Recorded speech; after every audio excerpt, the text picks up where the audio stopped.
The reMarkable Paper Pro Move. What do you think about the size of it? Mum, you have to rub all I think it's actually a good size. I was worried it was going to be too small, but Can you draw a circle for me? Good job.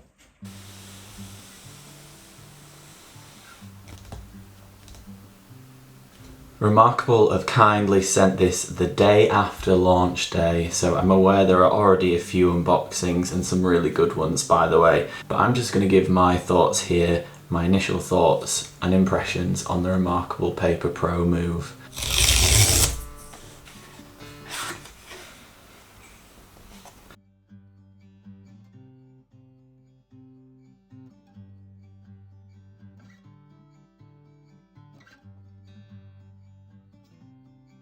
So let's talk hardware in the box. Let me just double check. We've got our instructions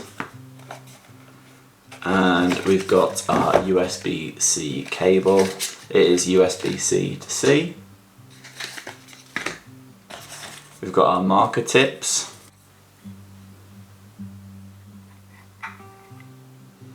If you've not used these before, you grab your pen, take the previous tip out. You don't need a tool, you just pull it and then you just push the end of the pen onto the nib whilst it's in this box and it will insert. Quite clever and really nice design on the box from reMarkable. I now have two pens. I've done a full video on the specs of these pens on my channel, that if you're interested in all the details of how exactly they work and how they are different to the reMarkable 2 pen. It's active capacitive technology rather than EMR, but it's still very nice, and the nibs are like nothing else I've used on an e-ink device before. Very nice to write with, in my opinion. Now, on my previous video I described this as just a small version of the Paper Pro with a few differences, obviously with the size, the battery, and the processor. But I did not realise at the time that the back of this is actually a completely different material.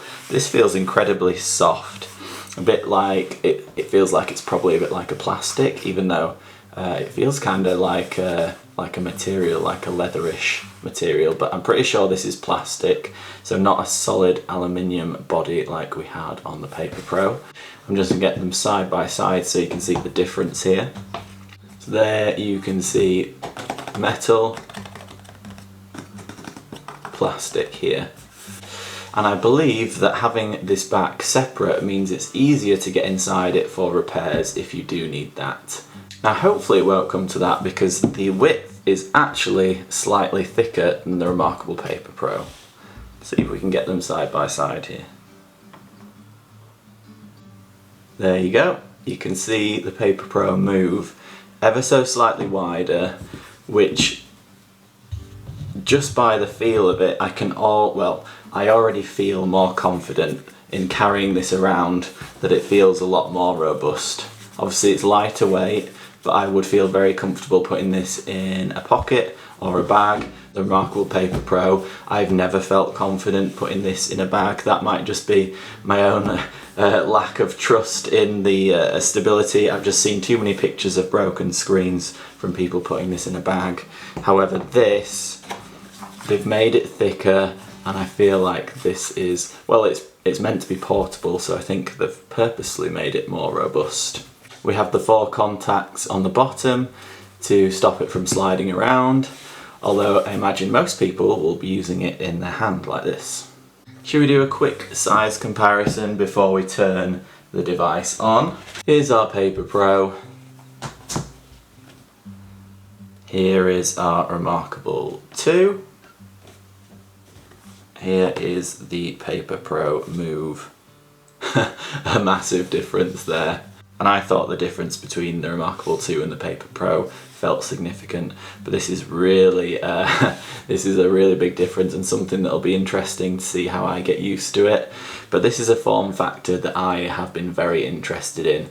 I mentioned on my previous video, but before I got a reMarkable, I always used the pocket planners, the paper ones that are sort of this size, or the pocket diaries. and I loved carrying those around to keep me organised, and this is essentially the high-tech replacement which I'm hoping is going to fit perfectly into my personal workflow.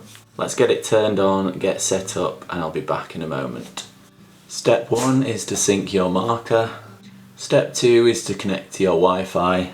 It's going to ask us to update to the latest software. Alright, it's starting up now, and now I'm going to pair my device. If you don't already have a reMarkable account, you just set one up on reMarkable.com, but once your device is paired, it will sync across all your different reMarkable devices, which is nice.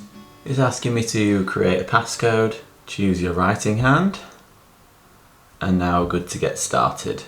Okay, so instantly the reMarkable is syncing up to all the documents I have. Okay, so we now have the Paper Pro Move and the Paper Pro set up. I thought I'd just do a few quick little tests. If you've written on a Paper Pro, then the Paper Pro Move is obviously a very similar screen. I will, however, say that the screens feel maybe ever so slightly different. Perhaps it's just because this screen is newer and maybe this screen has slightly dulled over time, but it feels slightly more abrasive on the Paper Pro Move. Now let's check out the colour. So this is both devices with the light on max brightness. Let's put them both to minimum so we can just see the screen on its own without any support of the light.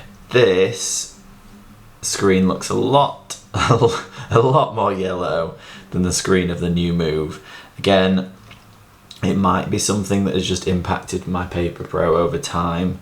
I do feel like the yellowing has got worse. It might just be me looking into it too much, but the screen here has definitely got less yellow tones than we have here. Let's go out of the document and go back in because we've got a bit of ghosting going on here. Okay, so that's removed the ghosting, but still I'm seeing a massive difference. Let's zoom in. Yellowish hue there, not detecting much at all on this screen, so very interesting. Now a lot of people are very interested to see how their documents will scale up and down. By the way, if you're not already part of my Facebook group, I'm going to be posting some free templates that I'm going to be creating for the Move as I figure out what works best on this device. So you can click a link down below where you can join that, and I'll be sharing some to-do lists, some planner examples, some calendar examples if you're interested in that. So with the reMarkable 2 and the Paper Pro, they just scale the same, and this document is exactly the same on both devices and it shows the same on both devices. But when we go in on the Move, you can see that it has had to zoom out and the scale is off for this document. Now on these two I can quite easily write on my weekly planner, but on this it's going to be a big struggle to write on the weekly planner, certainly in the portrait perspective. If I turn it to landscape, then it does go full screen at that point, and so that'll be easier to navigate around. But certainly in the portrait perspective, I think some of your templates that you might already have, some of them might not be as useful. If I'm trying to do my to-do list on here, to be honest, it's too small. I'm not going to try do that. You can obviously zoom in, but that's going to get faffy. So I think what I'm going to start doing is creating templates specifically for the screen ratio of the Paper Pro Move, so you don't have to be zooming in and out, because that will get a bit annoying if you keep having to do that there. So just something to be aware of if you do use PDF templates. So let's go into a normal writing page here. I'm going to pretend that I'm writing the width of the Paper Pro Move in portrait, and let's see what comes across on our other devices. So there you go. If you're writing on your Paper Pro Move with it like this, and this is how it displays on your reMarkable 2 or your reMarkable Paper Pro. A way around this again is to potentially rotate the device, and let's try again.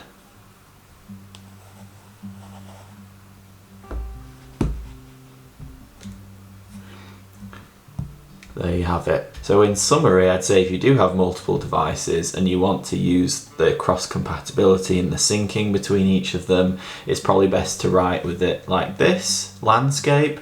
However, it's much more fun to write with it like this, and that is why I'm getting this device, which is going to be interesting as I test this out in the coming days. So some of you might be thinking, well, with such a small device, how would they fit the whole toolbar in there? I mean, you can probably see by now, but what they've done is they've hidden it away under this 3-dot menu where you can access all the other options within the toolbar. And they've left undo, redo, select, eraser, and the pen. I do quite like having the option for 2 pens there, so I suspect if we hold on to this and then move it across, oh, it's still giving us the option for 1 pen rather than 2. I'm not quite sure what to think of that. So just in case you aren't familiar, on the Paper Pro and reMarkable 2, you can have 2 pens which you can quickly select between and customize what they look like. But as far as I can tell on the Paper Pro Move, we've just got the 1 pen there, and I don't see an option to bring that into the tool menu unless I go into the settings and it lets me do it. I can't see an option in the settings just now. There may be something in accessibility, but I won't look into that right now. But at the minute I'm going off the premise that on the Paper Pro Move you just have the option for the single pen, and then if you want to change it you have to just change it every time you want to do that, rather than flicking between your highlighter and your pen. But my final thoughts of the unboxing and first impressions is that I absolutely love the size. I knew I was going to love the size because this is something that I have wanted to see from reMarkable. However, if you're not so bothered about the size of this sort of device, then is it really worth it for you for the amount of money that this costs? I'm not sure. I can see a lot of people overlooking this one and maybe looking further down the line to other devices. But honestly, it's just a joy to hold and to use. So I'm looking forward to taking this out and about and testing it properly. I just want to say a massive thank you to reMarkable for sending this out to me. I've bought and purchased all my previous devices and accessories, and for some reason, I'm not quite sure why, but reMarkable have noticed me and decided that they wanted to send me this one to review. So massive thank you for giving me the opportunity to do that. I'm still going to make sure that my review is completely unbiased and is my honest thoughts and feelings on the device. So subscribe if you want to see my 1-week review, which will be the true test of if I think this device is worth the money. And using it day to day, I'll then be discussing what I believe to be the pros and cons of the reMarkable Paper Pro Move. Thank you for watching. If you are interested in custom-made PDF templates for your reMarkable, check out the link to my shop in the description, where I'll be looking to create and upload various productivity templates for the reMarkable Paper Pro Move to help you potentially get more out of this device.